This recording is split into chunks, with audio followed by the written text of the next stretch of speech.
বান্দা যখন হজের দিকে যায়, হজের উদ্দেশ্যে যায়, তো তার কয়েকটা কাজ থাকে ফরজ। এর মধ্যে অন্যতম হলো সে নিয়ত করবে বাইতুল্লাহ জিয়ারত করার এবং ইহরাম বাঁধবে। কি করবে বলেন? নিয়ত করবে বাইতুল্লাহ জিয়ারত করার এবং ইহরামের কাপড় পরবে হজের জন্য। আল্লাহ তাআলা প্রত্যেকটা সামর্থ্যবান ব্যক্তিকে উদ্দেশ্য করেই আল্লাহ তাআলা ঘোষণা দিচ্ছেন যে তারা যেন কাল বিলম্ব না করে আল্লাহ তাআলার ঘরের উদ্দেশ্যে রওনা দিয়ে দেয়। কারণ আল্লাহ তাআলার ঘরের উদ্দেশ্যে যে ব্যক্তি রওনা দেয়, ঘর থেকে বের হওয়া থেকে নিয়ে ঘরে ফিরা পর্যন্ত ওই ব্যক্তি আল্লাহর জিম্মাদারিতে চলে যায়। আল্লাহ তার জিম্মাদারি নিয়ে নেয়।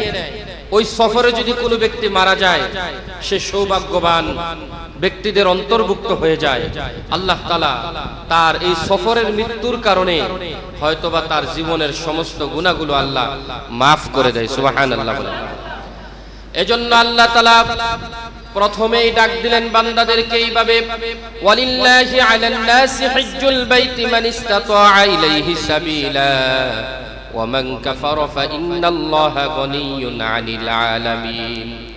আল্লাহ তাআলা ডাক দিয়ে বলছেন, বান্দা হে, তোমাকে সামর্থ্যবান বানাইলাম আমি আল্লাহ তাআলা, তোমাকে অর্থ সম্পদ দিলাম আমি আল্লাহ তাআলা। আমি আল্লাহ তাআলার জন্য যখন সম্পদকে ব্যয় করবা, আমি আল্লাহ তাআলার জন্য যখন আমার ঘরে ছুটে আসবা, আমি আল্লাহ তাআলা তোমার সম্পদের মধ্যে বরকত দিয়া দিব। সুবহানাল্লাহ। আল্লাহ আদেশ দিচ্ছেন, লিল্লাহি আলান নাসি হিজ্জুল বাইতি মান ইসতাতাআ ইলাইহি সাবিলা। সামর্থ্যবান ব্যক্তি যেন ছুটে আসে কার ঘরের দিকে? আল্লাহ তাআলার ঘরের দিকে। কারণ এই আল্লাহর বাইতুল্লাহর ঘরকে, বাইতুল্লাহকে নিয়ে, বাইতুল্লাহ জিয়ারতকে নিয়ে অসংখ্য ইবাদত এবং অসংখ্য কার্যাবলী এরকম রয়েছে যেগুলোর মধ্যে সরাসরি বান্দার মাফের ঘোষণা রয়েছে। সুবহানাল্লাহ। এর মধ্যে একটা হলো, অন্যতম হলো বান্দা বাইতুল্লাহ জিয়ারত করবে। বাইতুল্লাহ জিয়ারত করলে প্রতিটা তাওয়াফে আল্লাহ তার গুনাহ মাফ করে দেয়। বাইতুল্লাহর দিকে প্রথম তাকানো অবস্থায় আল্লাহ তাআলার কাছে যেই দোয়া করে, হাদিসের মধ্যে এসেছে আল্লাহ সেই দোয়াটা ফিরাইয়া দেয় না। বাইতুল্লাহকে প্রথম দৃষ্টিতে বাস্তবে দেখার পর যেই দোয়া করবে সেই দোয়াকে ফিরায় দেয় না, আল্লাহ ফিরায় দেয় না। বান্দার ওই দোয়া আল্লাহ মৃত্যুর পূর্বে কবুল করেনই করেন। সুবহানাল্লাহ। তবে শর্ত হলো দোয়াটা হালাল হতে হবে। দোয়াটা কি হতে হবে? হালাল হতে হবে। আপনি যদি মনে করেন বাইতুল্লাহ গিয়ে আপনার কোনো অসৎ ব্যবসার জন্য দোয়া করেন, তাহলে কি বলেন আল্লাহ সেই দোয়া কবুল করবে? আপনি যদি কোনো অসৎ নিয়তের জন্য দোয়া করেন, তাহলে সেই নিয়ত আল্লাহ কবুল করবে না। সেজন্য বাইতুল্লাহর দিকে তাকানোর পর সৎ এবং হালাল দোয়া যদি হয়, জায়েজ দোয়া যদি হয়, মৃত্যুর আগে কবুল করেন কে? আল্লাহ। বাইতুল্লাহর প্রথম ফজিলত হলো এটা, যে বাইতুল্লাহর এত পাওয়ার, আল্লাহ তাআলা বাইতুল্লাহর দিকে তাকাইলেই দোয়া কবুল করে। কঠোর মনের মানুষগুলো কালো গিলাফওয়ালা বাইতুল্লাহকে দেখে নিজেকে সে সামলে রাখতে পারে না। প্রথম দৃষ্টিতে বাইতুল্লাহকে দেখে তার হৃদয়টা নরম হয়ে যায়।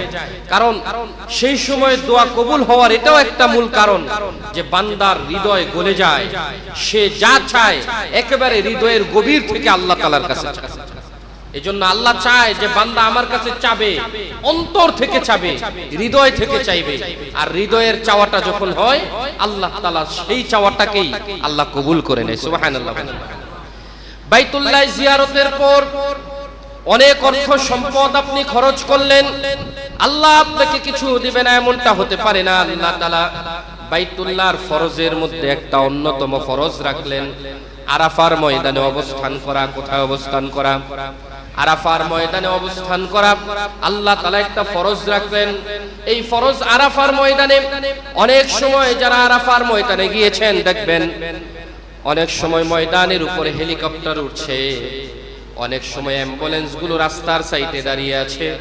কারণ আল্লাহ তাআলা যারা হজ করার জন্য যায় তাদের উপর আরাফার ময়দানে অবস্থান করাটাকে ফরজ করে দিয়েছেন। যদি নফল হতো, সুন্নত হতো, অথবা মুস্তাহাব কিংবা ওয়াজিব হতো, ছুটে গেলে কোনো সমস্যা ছিল না। আল্লাহ এমন ভাবে ফরজ করে দিলেন যাতে করে কোনোভাবে এই বান্দা ছেড়ে না দেয়। সে যদি মুমূর্ষ অবস্থায় হয় তারপরও যেন ছেড়ে না দেয়।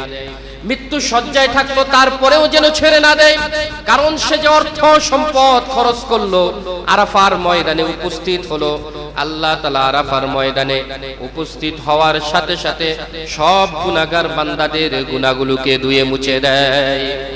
এজন্য এক মুহাদ্দিস বলেছেন, আরাফার ময়দানটাকে দেখলে দেখা যায় বালুকাময় অথবা শুষ্ক একটা মাঠের মতো, ময়দানের মতো।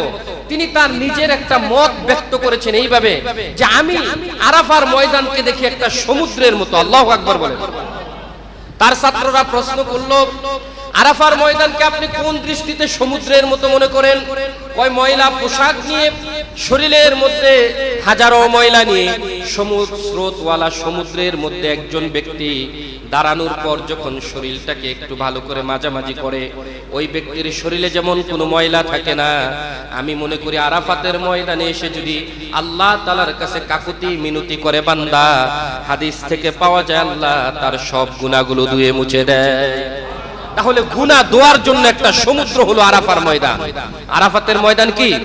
গুনাহ সমূহ ধুয়ে ফেলার জন্য, মুছে ফেলার জন্য একটা সমুদ্র।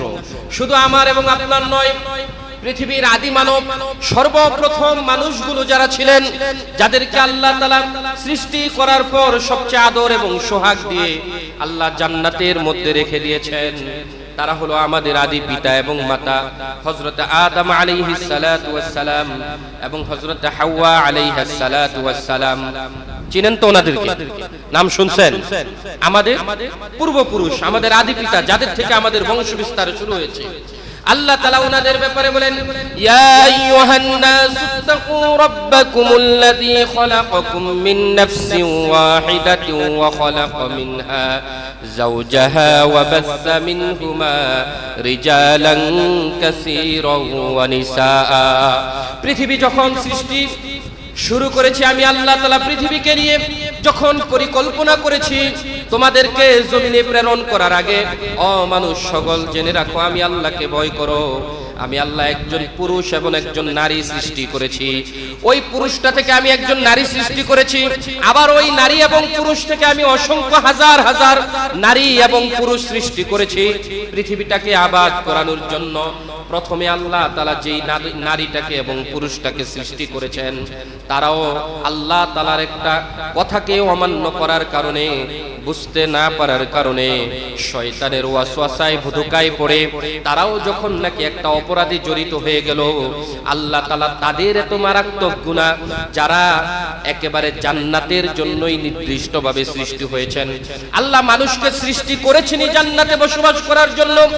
মানুষের এই জন্য সব মুহাদ্দিসিনে কেরাম, মুফাসসিরিনে কেরাম একমত, মানুষের আদি বাসস্থান হচ্ছে পিতৃস্থল, পিতৃর জমি হচ্ছে, ভূমি হচ্ছে, অর্থাৎ বাবের বিটা হচ্ছে জান্নাতের। সেই বিটাটা হলো প্রত্যেক মানুষের আদি বাসস্থান। মানুষের আদি বাসস্থান কোথায় বলেন? জান্নাত। আল্লাহ জান্নাতে থাকার জন্যই মানুষকে সৃষ্টি করেছেন, কিন্তু মানুষের একটা ভুলের কারণেই মানুষ জান্নাত থেকে বের হতে হয়েছে। তো এত বড় একটা ভুল করলো, সেই ভুলের গুনাহটাকেও আল্লাহ তাআলা যেই ময়দানের মধ্যে মাফ করলেন, ওই ময়দানটা অন্য কোনো ময়দান নয়। সকল মুহাদ্দিসিনে কেরামের, অধিকাংশ মুহাদ্দিসিনে কেরাম এই কথা বলেন, ইতিহাসবিদগণ বলেন, সব মানুষের আদি মানুষগুলোর গুনাহগুলো আল্লাহ যেখানে মাফ করেছেন, ওই ময়দানের নাম হলো আরাফাতের ময়দান। নাম কি বলেন? আল্লাহ যখন জান্নাত থেকে হযরতে আদম এবং হাওয়া আলাইহিস সালাতু ওয়াস সালামকে দুনিয়ার জমিনে প্রেরণ করলেন। হযরতে আদমকে শ্রীলঙ্কার মধ্যে আল্লাহ প্রেরণ করলেন, আর হযরতে হাওয়াকে আল্লাহ তাআলা জেদ্দার মধ্যে প্রেরণ করলেন। দুইজনকে পৃথিবীর দুই প্রান্তে আল্লাহ তাআলা প্রেরণ করেছেন। এই কথাটাও আল্লাহ পবিত্র কোরআনের মধ্যে সুন্দর করে বলে দিয়েছেন। আল্লাহ তাআলা বলেন, কুলনাহবিতু মিনহা জামিআ ফাইম্মা ইয়াতিয়ান্নাকুম মিন্নী হুদান ফামান তাবিআ হুদায়া ফালা খাউফুন আলাইহিম ওয়ালা হুম ইয়াহজানুন। যখন আল্লাহ তাআলা দেখলেন যে হযরত আদম এবং হাওয়া আলাইহিস সালাতু ওয়াস সালাম দুনিয়ার জমিনের মধ্যে নামলেন। আল্লাহ তাদের সাথে তাদের শত্রু বিতাড়িত শয়তানকেও নামালেন। আল্লাহ তাদের সাথে কিছু কিছু বস্তু আল্লাহ দুনিয়ার মধ্যে দিয়ে দিলেন। শস্য রোপণের জন্য শস্যগুলো যা প্রয়োজনীয় আল্লাহ তাও দিয়ে দিলেন। যে সকল মাখলুকগুলো পৃথিবীকে সাজানোর জন্য প্রয়োজন ওই সকল মাখলুকগুলো আল্লাহ দুনিয়ার জমিনে প্রেরণ করে দিলেন। যে সকল পশুগুলো প্রয়োজন ওই সকল পশুগুলো আল্লাহ তাআলা প্রেরণ করে দিলেন। মুফাসসিরিনে কেরামগণ বলেন তারা দুইজন যখন নাকি পৃথিবীর দুই প্রান্তে ছিল, দুইজন শুধু ঘুরে আর ঘুরে, একজন আরেকজনকে খুঁজে পায় না। এক সময় তারা যেই জায়গাটাতে এসে দুইজন পরস্পরের সাথে সাক্ষাৎ হয়েছে ওই ময়দানটা হলো ইতিহাসের আজকের ঐতিহাসিক আরাফাতের ময়দান। সুবহানাল্লাহ। তারা যখন নাকি কাঁদছিল তাদের চোখের নিচে চোখের পানি পড়ার কারণে প্রত্যেকের চোখের নিচে গা হয়ে গিয়েছিল। আল্লাহু আকবার বলেন। কতটা কষ্টের বিষয়। জান্নাতের মধ্যে আরাম এবং আয়েশা ছিল, জান্নাতের মধ্যে যা চাইতো তাই পাইতো, জান্নাতের মধ্যে জান্নাতি বালাখানা ছিল, সেবক সেবিকা ছিল, সবকিছু ছিল, অট্টালিকা ছিল, চাইলে আল্লাহ তাআলা কেউ দেখতে পাইতো। সুবহানাল্লাহ বলেন। ফেরেশতাদেরকে তারা যা আদেশ করত ফেরেশতারা তাদের কথাগুলো মানতে বাধ্য হয়ে যেত। সব নিয়ামত পাওয়ার পরেও যখন জান্নাত থেকে দুনিয়ার এই বালুকাময় মরুভূমিতে চলে আসলো, কোথাও কোথাও উদ্ভিদ আছে, কোথাও কোথাও উদ্ভিদ নাই, এমন একটা জায়গায় যখন আসলো পৃথিবীতে শুধু একজন পুরুষ এবং একজন নারী। বলেন তো একটা রাস্তার মধ্যে গভীর রাতে আপনি চলছেন, সকল রাস্তার সব রাস্তাগুলো নীরবতা, পুরা মহল্লাটা নীরবতা, কোনো মানুষ নাই, যেই দিকেই তাকান শুধু মরুভূমি আর মরুভূমি। যদি এমন একটা রাস্তার মধ্যে আপনাকে রেখে দেওয়া হয় তাহলে আপনি দেখবেন অর্ধেক মৃত্যুবরণ করবেন আপনি ভয়ের কারণে, ঠিক কিনা বলেন? তারা এইখানে পৃথিবীর মধ্যে এসেছেন একজন পুরুষ আর একজন নারী, রাত হয় আবার দিন হয়, তাদের শুধু কান্নার কান্না, না কোনো মানুষের সাক্ষাৎ পায়, না কোনো জীবজন্তুর সাক্ষাৎ পায়, না কোথাও কোনো বৃক্ষলতা পায়। মাঝে মাঝে তাদের সামনে ফেরেশতা চলে আসে, তাদেরকে এক একটা আদেশ দেয়। এই মুহূর্তটাতে তাদের অবস্থাটা এমন হলো, আল্লাহ তাআলার প্রতি পুরো রুজু হলো। যখন তাদের সাক্ষাৎ হলো, হযরতে জিবরিল আলাইহিস সালাতু ওয়াস সালাম তাদেরকে বললেন, আল্লাহ তোমাদেরকে যেই দোয়া শিক্ষা দিয়েছেন ওই দোয়ার মাধ্যমে আল্লাহ তাআলার কাছে ক্ষমা চাও। আরাফাতের ময়দানে দুইজনই দাঁড়ালেন, আল্লাহ তাআলার কাছে বললেন, ক্বালা রব্বানা যালামনা আনফুসানা ওয়া ইল্লাম তাগফির লানা ওয়া তারহামনা লানাকুনান্না মিনাল খাসিরিন। যখন আল্লাহ তাআলার কাছে তারা ক্ষমা চাইলেন, আকাশের দিকে তাকাইলেন, বললেন, হে রব, আমাদের চেয়ে বড় গুনাহগার আর কেউ নাই, নিজেরাই নিজেদের নফসের উপর জুলুম করেছি, আমরা আমাদের নিজেদের নফসকে নিজেরাই কষ্ট দিয়েছি, আমরা বিমা কাসাবাত আইদিন নাস, আমরা মানুষরাই নিজেদের হাতে গুনাহগুলোকে কামাই করেছি। রব, আপনার কোনো দোষ নাই, আপনি আমাদেরকে মাফ করে দেন, আমরা চেষ্টা করব যেন জান্নাত পর্যন্ত পৌঁছতে পারি। আল্লাহ তাআলার রহমতের দয়া হলো, আল্লাহ তাআলা তাদের উপর রহম করলেন। আরাফাতের ময়দানে দুইজনকে আল্লাহ মাফ করে দিলেন। সুবহানাল্লাহ বলেন। আল্লাহ দুইজনকে কবুল করলেন। হযরতে জিবরিল আলাইহিস সালাতু ওয়াস সালামকে আল্লাহ তাআলা প্রেরণ করে দিলেন, প্রেরণ করে জানিয়ে দিলেন, ও জিবরিল তাদেরকে বলেন তাদের যত গুনাহগুলো ছিল আমি আল্লাহ তাআলা maaf করে দিলাম। আজকে থেকে হযরত আদম সফিউল্লাহর নিকট তুমি প্রতিনিয়ত যাবে, আমি যে সকল ওহীগুলো তার কাছে প্রেরণ করব ওই ওহী অনুযায়ী কাজ করবে। যে সকল বান্দাগুলো আমার দুনিয়ার জমিনের মধ্যে থাকবে তাদের মধ্য থেকে যারা আমি আল্লাহ তাআলার কথা শুনবে, ওয়ালাহবিতু বা'দুকুম লিবা'দিন আদু ওয়া লাকুম ফিল আরদি মুস্তাকাররু ওয়া মাতাউন ইলা হিন। আল্লাহ তাআলা ঘোষণা দিলেন তাদের কেউ হেদায়েত প্রাপ্ত হবে, আবার তাদের কেউ তাদের শত্রুতে পরিণত হয়ে যাবে। যে আমি আল্লাহ তাআলার কথা শুনবে তাকে হেদায়েত দান করে দিবেন কে? আর যে আমি আল্লাহ তাআলার নির্দেশগুলো মানবে না ওই ব্যক্তি দুনিয়া এবং আখিরাতেও ক্ষতিগ্রস্ত হয়ে যাবে। এই যে যেই ময়দানের মধ্যে দুইজন ব্যক্তির সাক্ষাৎ হলো, ওই ময়দানের নাম হলো আরাফাতের ময়দান। পৃথিবীর শুরু থেকে নিয়ে আজ অবধি পর্যন্ত যত হাজি গাজী রয়েছে, যারা আরাফাতের ময়দানে যায়, আরাফাতের দিনের মধ্যে আল্লাহ তাআলার কাছে যখন কায়মনোবাক্যে কান্নাকাটি করে আর বলে, বলো রব, আমি আমার জীবনের সব গুনাহগুলোর কথা স্মরণ করছি। আল্লাহর রাসূল সাল্লাল্লাহু আলাইহি ওয়াসাল্লাম হাদিসের মধ্যে বলেন, আল হাজ্জু ইয়াউমুল আরাফা, হজ হলো আরাফাতের দিনের হজ, দিনটাই হলো হজ। কারণ এই দিনেই সব হাজীকে maaf করে দেন কে?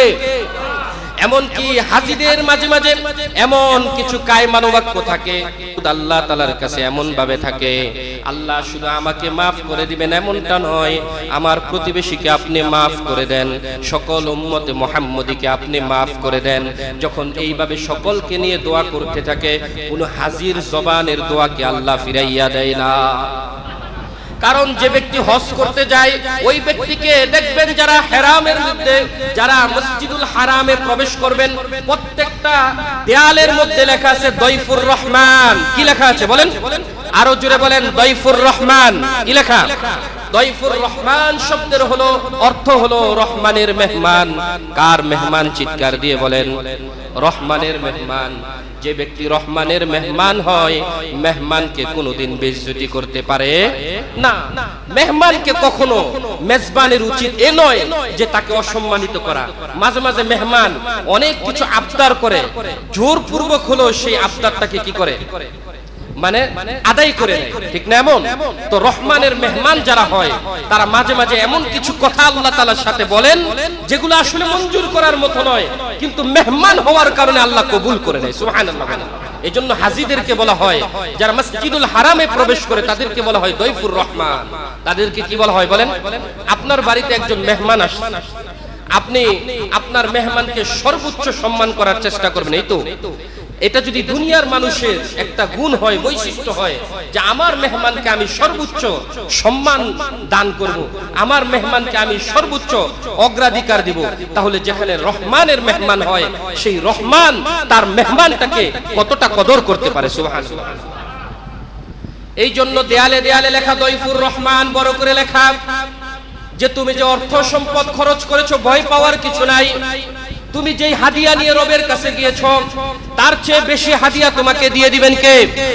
আরো জোরে বলেন, দিয়ে দিবেন কে? এই জন্যই হাদিসের মধ্যে রাসূল বলেছেন, কোন হাজী আল্লাহর জন্য অর্থ ব্যয় করলো আর সে দুনিয়ার জমিনের মধ্যে সে ফকির হয়ে যাবে, আমি রাসূল বললাম সে কোনোদিন দরিদ্র হবে না। আল্লাহর জন্য হজ করতে যাবে, অর্থ ব্যয় করবে, সে কখনো কি হবে না? তাবিউ বাইনাল হজ্জ ওয়াল উমরা ফাইন্নাহুমা ইয়ানফিয়ানিল ফাকর ওয়াজ যুনুবা। সে গুনাহের কাজও করবে না, সে কোনো দরিদ্রতাও তাকে স্পর্শ করবে না। সুবহানাল্লাহ। এইজন্য হজের অত্যাধিক ফজিলত রয়েছে, আরাফার ময়দানের অত্যাধিক ফজিলত রয়েছে, অনেক ফজিলত রয়েছে। যারা হাজী আছে, আপনারা সব সময় চেষ্টা করবেন হাজীদের খেদমত করার জন্য। আমরা আসলে আমাদের হৃদয়টা এত কঠোর হয়ে গেছে, সুম্মা কসাত কুলুবুকুম মিন বাদি যালিকা ফাহিয়া কাল হিজারাতি আও আশাদ্দু কসওয়া। এমনটা হয়ে গেছে যে মাঝে মাঝে পাথর ফেটে কান্না বের হয়, কিন্তু আমরা আদম সন্তানের হৃদয় ফেটে কান্না আসে না, ঠিক কিনা বলেন? অনুগ্রহ আসে না। হাজীদের প্রতি অনুগ্রহ হওয়া দরকার, হাজীদের প্রতি আমরা সহমর্মিত হওয়া দরকার, তাদেরকে সর্বাত্মক সম্মান করা দরকার। আপনি যদি পারেন, আপনার এলাকার কোনো হাজী থাকে, অথবা আপনি দেখছেন রাস্তা দিয়ে কোনো হাজী যাচ্ছে, সে তার কদর বুঝে না, আপনি যেহেতু বুঝেন, পারলে তার লাগেজটাকে একটু হাতে নেন, একটু এগিয়ে দেন। আপনি পারলে তার গাড়িটার জ্যাম একটু ছুটিয়ে দেন। আপনি পারলে তাকে আল্লাহর ঘরে যাওয়ার জন্য যত সহজ ব্যবস্থাপনা আছে করে দেন, তাহলে আল্লাহ তাআলা হাজীর খেদমতের কারণে আপনার গুনাহ মাফ করে দিতে পারে। আমি আমার বাস্তব একটা দৃশ্য আপনাদের সামনে বলি। আমার জীবনের ঘটে যাওয়া বড় একটা ঘটনা আমি আপনাদের সামনে বলি। আমার হৃদয়ের মধ্যে ছোট থেকে একটা কথা, কল্পনা, জল্পনা ছিল যে আল্লাহর ঘরটাকে যদি একটু ছুঁইতে পারতাম, একটু দেখতে পারতাম, কিন্তু অর্থ সম্পদের দিকে তাকাইলে কখনো কল্পনাও করতে পারি না যে বাইতুল্লাহটাকে নিজ হাতে স্পর্শ করব। কিন্তু প্রতি বছর আমি দেখতাম আমার ভগ্নিপতি, তিনি প্রতি বছর হজে যান, মুআল্লিম হিসেবে যাইতেন। আমি শুধু আফসোস করতাম, প্রায় হজে যাওয়ার সময় তিনি আমাকে ডাকতেন, কারণ লাগেজটাকে আমি সুন্দর করে বাঁধতে পারতাম, আমি তার লাগেজ গুছায় দিতাম। মাঝে মাঝে লাগেজটাকে গাড়িতে উঠানোর সময় আকাশের দিকে তাকায় বলতাম, আল্লাহ, একটা হাজী সাহেবের লাগেজ আমি এগিয়ে দিয়েছি, সে তো তোমার বাইতুল্লাহকে স্পর্শ করবে, আমি কোন দিন স্পর্শ করতে পারবো? আল্লাহর কসম করে বলি, আমার এত সামর্থ্য হয় নাই যে আমি বাইতুল্লাহ গিয়ে সফর করব। আল্লাহ তাআলা ওই হাজির খেদমতের কারণে হয়তোবা আমাকে আল্লাহ কবুল করেছেন। ইখলাসের সাথে যদি কোনো হাজির খেদমত করেন আল্লাহ তাআলার ঘরে হজ করার জন্য, আল্লাহ তাআলা আপনার পথটাকেও সহজ করে দিবেন। এই জন্য হাজির এবং হজের যে সম্মান এবং মর্যাদা আছে, এটা যদি হৃদয় থেকে অনুভব করতে পারেন, আপনাকে আল্লাহ তাআলা অবশ্যই তার ঘরের মেহমান হিসেবে কবুল করবেন। কারণ প্রত্যেক মেজবানে চায় মেহমানটা এমন হোক যে মেহমান আদবওয়ালা হয়। প্রত্যেক মেজবান চায় তার মেহমানটা এমন হোক যে মেহমানটা স্মার্ট হয়, যে মেহমান তাকে বুঝবে। যদি মেহমান তার মেজবানের সম্মান না বুঝে, তাহলে এমন মেহমান বাড়িতে আসলে মান ইজ্জত আরো নষ্ট হয়ে যায়, ঠিক কিনা বলেন? আপনি মনে করেন এই সমাজের একজন কর্ণধার, আপনি এই সমাজের একজন লিডার, আপনি একজন রাজনৈতিক বড় নেতা, আপনার একজন মেহমান এলাকায় এসে সে মনে করেন উল্টা পাল্টা করতেছে, রাস্তা দিয়ে যারে পায় তারে গালি দিতেছে, তাহলে বলেন মানুষ জিজ্ঞেস করবে যে এই লোকটাকে কখনো দেখি নাই, এই যে লোকটা এই কাজ করতেছে, বলেন তো এই লোকটা কে? তখন অনেকেই বলবে কি অমুক নেতার বাগিনা, অমুক নেতার এমন আত্মীয়। তাহলে কি তার মান ইজ্জত নষ্ট হবে নাকি নেতার? নেতা তার ইজ্জত তো নষ্ট হবে, হবেই, নেতারও ইজ্জত নষ্ট হবে। সেজন্য বেয়াদব মেহমানের চেয়ে আদবওয়ালা মেহমানের মূল্য অনেক বেশি, ঠিক কিনা বলেন? আপনি যখন আদব এবং ভক্তি রাখবেন, হৃদয়ের মধ্যে ভালোবাসা রাখবেন, তো আল্লাহ তাআলা এমন ভালোবাসাওয়ালা বান্দাগুলো তার ঘরের জন্য নির্বাচন করেন। এজন্য ভালোবাসা চাই। প্রতিটা হাজী সে বুঝে না তার মর্যাদা কত। আপনি হৃদয় থেকে যখন ভালোবাসা দিবেন, আল্লাহ আপনার মর্যাদা বাড়ায়। এজন্য হজে যারা যাবেন তাদেরকে উদ্দেশ্য করে বলছি, তাছাড়া জীবনে যদি আপনাদেরকেও আল্লাহ তাআলা তৌফিক দান করে, আপনাদেরকেও বলছি আরাফাতের ময়দানটাকে একবার দেখে আসবেন। সেখানে দেখলে দেখবেন সেখানে মানুষ হজ ছাড়া শুধু সবুজ কিছু বৃক্ষ আছে, আর কিছু কিছু মানুষ আছে তারা জিয়ারার জন্য গিয়েছেন, দেখার জন্য গিয়েছেন। সবুজ বৃক্ষগুলো আমাদের সৌভাগ্য। এই বৃক্ষগুলো বাংলাদেশের একজন প্রেসিডেন্টের অবদান। আল্লাহু আকবার। যেগুলোকে বলে সাজারে জিয়া, সাজারে কি বলে জিয়া, মরহুম প্রেসিডেন্ট জিয়াউর রহমান, তিনি সেখানে নিম গাছগুলো লাগিয়েছেন। আমরা বাংলাদেশে এগুলো চিনি নিম গাছ বলে, কিন্তু সে দেশের মানুষ এগুলোকে বলে সাজারে জিয়া, মানে জিয়া গাছ। কি গাছ বলে ডাকে বলেন? জিয়া গাছ। তিনি এই গাছের জন্য মেহনত করেছেন। আরাফাতের ময়দানে হাজিরের প্রখর রোদ থেকে বাঁচার জন্য এবং বিশুদ্ধ অক্সিজেন পাওয়ার জন্য নিম গাছের কোনো তুলনা হতে পারে না। বিজ্ঞানরা বলে একটা মহল্লায়, যে ছোটখাটো একটা মহল্লায় যদি 10টা নিম গাছ থাকে, সেই এলাকার মধ্যে বিষাক্ত অক্সিজেন থাকতে পারে না। আল্লাহু আকবার বলেন। এজন্য নিম গাছের অনেক গুণাগুণ রয়েছে। নিম গাছের গুণাগুণ কি এখন আপনারা বিভিন্ন ডাক্তারদের কাছে যাইলে, বিভিন্ন কবিরাজদের কাছে যাইলে জানতে পারবেন নিম গাছের গুণাগুণ কি। সেই দিকে বিবেচনা করে তিনি বিভিন্ন লোকদের সাথে পরামর্শ করে সেখানে কি গাছ লাগানো যায়। নিম গাছের ডালগুলো হয় একটু শক্ত, সেটা দীর্ঘজীবী হয়, অনেক দিন বাঁচে। সেই দিকে চিন্তা ফিকির করে আমাদের দেশের একজন প্রেসিডেন্ট, আল্লাহ তাকে এই উসিলায় মাফ করুক, সকলে বলেন আমিন। আল্লাহ তাআলা তাকে জান্নাত নসিব করুক, সকলে বলেন আমিন। গেলে দেখতে পাবেন সে আরাফাতের ময়দান, এই বালুকাময় ময়দানের এরকম বিশাল এক ময়দানের কত পাওয়ার আল্লাহ তাআলা রেখেছেন। এখানে পা রাখলে, কান্নাকাটি করলেই আল্লাহ মাফ করে দেয়। এই জন্য বলছিলাম যে আরাফাতের ময়দানে যারা যাবেন, দেখবেন যে অনেক সময় হেলিকপ্টার চলে আসছে, মাঝে মাঝে অ্যাম্বুলেন্স সিরিয়ালে দাঁড়িয়ে আছে। আইসিইউ রোগীগুলোকে হেলিকপ্টার দিয়ে নিয়ে কমপক্ষে আধা ঘন্টা বা 2 মিনিটের জন্য হলেও আরাফাতের ময়দানে উপস্থিত করা হয়, এই জন্য যে আরাফাতের ময়দানে উপস্থিত হলেই গুনাহ মাফ করে দেয় কে? আল্লাহ মাফ করে দেয়, এই ব্যাপারে কোনো সন্দেহ নাই। সুবহানাল্লাহ। এজন্য সম্মানিত হাজিরিন, হজে যাওয়ার মনের হৃদয়ের তামান্না আছে তো? মনে তামান্না আছে তো? হৃদয়ের মধ্যে একটা কল্পনা জল্পনা লালন করতে থাকেন, এই একটা আশা লালন করতে থাকেন যে আল্লাহ যদি কখনো সুযোগ দেয় হয়তো বড় হজে যাব, নতুবা উমরায় যাব। নিয়ত করতে থাকেন। কবুল করার মালিক কে? আরো জোরে বলেন, কবুল করার মালিক কে? নিয়ত করলে মুমিন ব্যক্তি ব্যক্তি যদি একটা নেক নিয়ত করে, নেক কাজের নিয়ত করে, তখন সাথে সাথে একটা নেকি লিখে দেন কে? আরো জোরে বলেন কে? এটা আল্লাহ তাআলা শয়তানের সাথে চ্যালেঞ্জ করে, এই চ্যালেঞ্জ আল্লাহ গ্রহণ করেছেন যে আমি তো আদমকে এতটা, আদম বান্দাকে এতটা আমি আল্লাহ তাআলা সুযোগ দিব, নেক আমল করার নিয়ত করলেই আমি আল্লাহ তাআলা তার একটা নেকি দান করি। মান জাআ বিল হাসানাতি ফালাহু আশরু আমসালিহা। আল্লাহ তাআলা ঘোষণা দেন শুধু একটা নেকি লিখে আমি শেষ করব না, একটা নেকিকে আমি আল্লাহ তাআলা 10টা নেকিতে পরিপূর্ণ করে দেব। আল্লাহু ইউদাইফু লিমান ইয়াশা। আল্লাহ বলেন 10-এর মধ্যে আমি সীমাবদ্ধ থাকব না, কোন কোন বান্দার প্রতি আমি পছন্দ হয়ে 10-এর চেয়েও বেশি দান করে দিব। সুবহানাল্লাহ বলেন। এইজন্য আল্লাহ তাআলা যে কোন নেক আমল করার নিয়ত তো করতে পারি আমরা ইনশাআল্লাহ। আল্লাহ কবুল করুক, সকলে বলেন আমিন। হাজিরা যখন সর্বপ্রথম যাবে, যাওয়ার পরেই তারা বাইতুল্লাহর এখান থেকে ইহরামের কাপড় পরে হজের জন্য তারা কি করবে? চলে যাবে তারা সেই মিনায়। মিনা থেকে তারা চলে যাবে আরাফায়, আরাফা থেকে তারা চলে যাবে মুজদালিফায়, মুজদালিফা থেকে তারা আবার চলে আসবে মিনায়।